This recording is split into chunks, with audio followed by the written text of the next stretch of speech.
ইসলামী বিশ্বে আইয়ুবী খিলাফতের সূচনা হয়েছিল 1187 খ্রিস্টাব্দে। সেনাপতি সালাউদ্দিন আইয়ুব ফাতিমি খলিফাদের পরাজিত করে ক্ষমতা গ্রহণ করে আইয়ুবী সাম্রাজ্যের সূচনা করেন। আইয়ুবী আমলের স্থাপনাগুলো মসজিদ কেন্দ্রিক ছিল না, বরং আইয়ুবী শাসকদের মনোযোগের কেন্দ্রবিন্দু ছিল সামরিক স্থাপনার দিকে।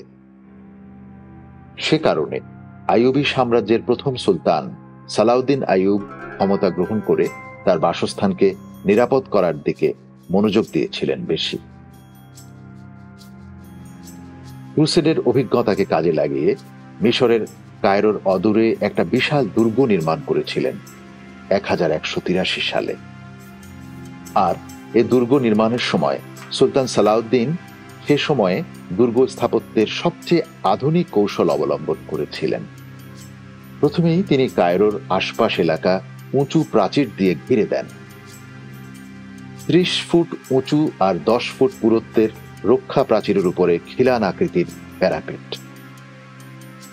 রক্ষা প্রাচীরের কিছু দূর পরে পরে বৃত্তাকার উঁচু উঁচু টাওয়ার, এগুলো ওয়াচ টাওয়ার হিসেবে ব্যবহার করা হতো।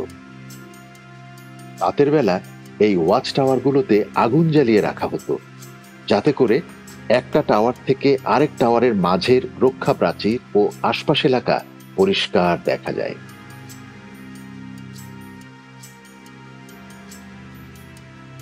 আইয়ুবীয় শাসকরা তাদের প্রাসাদ নির্মাণের পূর্বে এরকম রক্ষা প্রাচীর বেষ্টিত দুর্গ নির্মাণ করে সেই দুর্গের মধ্যেই তাদের প্রাসাদ নির্মাণ করেছিলেন।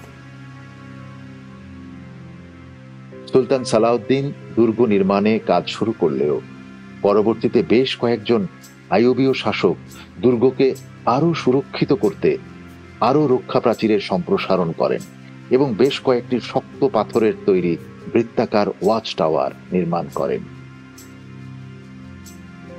সুলতান সালাউদ্দিনের ভাতিজা আল কামাল তৈরি করেন বুর্জ আল হাদ্দাদ বা ব্ল্যাক স্মিথ টাওয়ার এবং বুর্জ রামলা বা বালুর মিনার। এই মিনারগুলো পূর্বের মিনারগুলোর থেকে 3 গুণ উঁচু এবং মজবুত।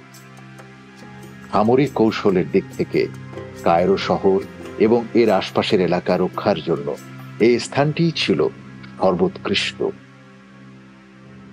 সে কারণেই আইয়ুবীয় শাসকরা এই জায়গাকে নির্বাচন করেছিলেন এবং এখানেই তারা দুর্গ, নগর রক্ষা প্রাচীর এবং প্রাসাদ সমূহ গড়ে তোলেন।